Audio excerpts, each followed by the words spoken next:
Friends, ലിഥാസ് food വേൾഡിലേക്ക് ഏവർക്കും ഹൃദ്യമായ സ്വാഗതം. ഇന്ന് ഞാനിവിടെ തയ്യാറാക്കാൻ പോകുന്നത് ഒരു ബീട്രൂട്ട് അച്ചാറാണ്. അച്ചാർ പൊടിയൊന്നും ഉപയോഗിക്കാതെയാണ് ഞാനത് തയ്യാറാക്കിയെടുക്കുന്നത്. അപ്പോൾ അതിനാവശ്യമായിരിക്കുന്ന ഇൻഗ്രീഡിയൻസ് എന്തൊക്കെയാണെന്ന് നമുക്ക് നോക്കാം. ഞാനൊരു 1/2 കിലോ ബീട്രൂട്ട് ഇതുപോലെ ചെറുതായി അരിഞ്ഞെടുത്തിട്ടുണ്ട്. ഇങ്ങനെ ഒട്ടും വെള്ളമൊന്നുമില്ലാതെ ആണ്.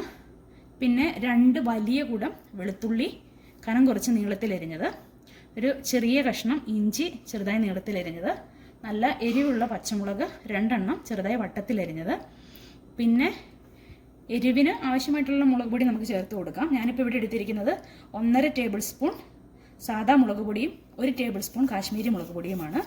പിന്നെ 1/4 ടീസ്പൂൺ മഞ്ഞൾപ്പൊടി, 1 ടീസ്പൂൺ കടുക്, 1/2 ടീസ്പൂൺ ഉലുവ, 2 തണ്ട് കറിവേപ്പില ഇതുപോലെ ചെറുതായി മുറിച്ച് വെച്ചിട്ടുണ്ട്. പിന്നെ ഉപ്പ്, ഓയിൽ, വിനാഗിരി ആവശ്യം. ഞാനിതിവിടെ വെജിറ്റബിൾ ഓയിലിലാണ് തയ്യാറാക്കുന്നത്. നല്ലെണ്ണ ഉപയോഗിക്കേണ്ടവർക്ക് അത് ഉപയോഗിക്കാം. അപ്പോൾ നമുക്കിത് തയ്യാറാക്കാം.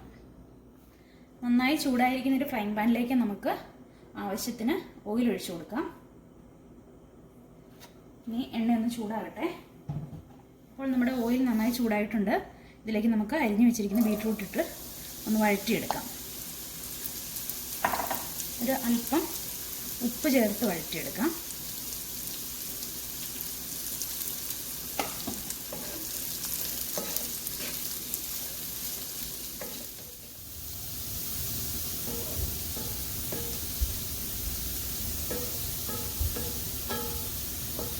അപ്പോൾ നമ്മുടെ ബീട്രൂട്ട് നന്നായി വാടി വന്നിട്ടുണ്ട്.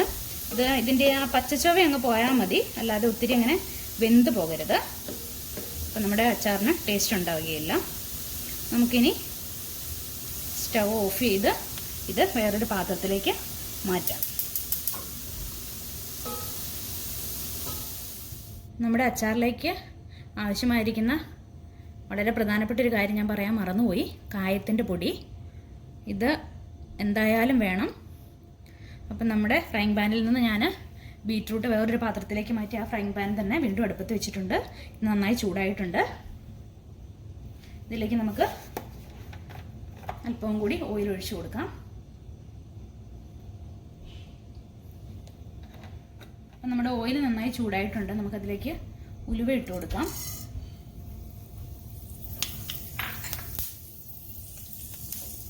ഇനി നമുക്ക് കടുകിട്ട് പൊട്ടിക്കാം. വെളുത്തുള്ളി ഇനി ഇട്ട് കൊടുക്കാം. ഇനി അരിഞ്ഞു വെച്ചിരിക്കുന്ന പച്ചമുളക്, ഇഞ്ചി, കറിവേപ്പില ചേർത്ത് നമുക്ക് നന്നായി ഒന്ന് മൊരിയിച്ചെടുക്കാം.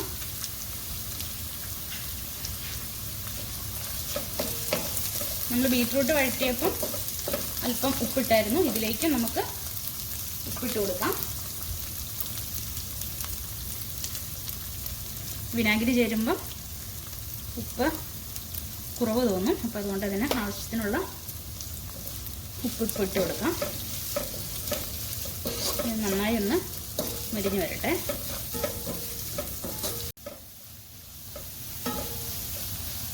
അപ്പോൾ നമ്മുടെ വെളുത്തുള്ളിയൊക്കെ നന്നായി മൂത്ത് വന്നിട്ടുണ്ട്.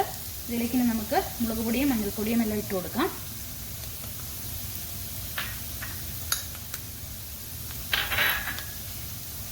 നമുക്ക് നന്നായി ഒന്ന് പച്ചമണം പോകുന്നത് വരെ ഒന്ന് വരട്ടിയെടുക്കാം. ഇതിലേക്ക് നമുക്ക് ആവശ്യത്തിന് കായത്തിൻ്റെ പൊടി ചേർത്ത് കൊടുക്കാം.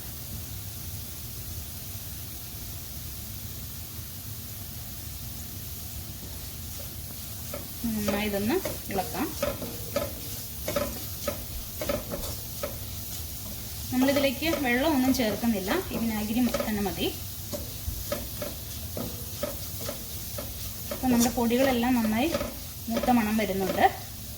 ഇനി നമുക്ക് തീ ഓഫ് ചെയ്യാം.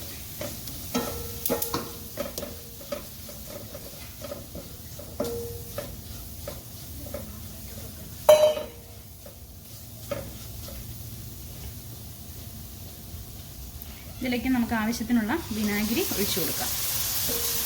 നന്നായി ഒന്ന് മിക്സ് ചെയ്യാം. നേരത്തെ നമ്മൾ വഴറ്റി വെച്ചിരിക്കുന്ന ബീറ്റ്റൂട്ട് കൂടി ഇതിലേക്ക് ചേർത്ത് ഇളക്കാം.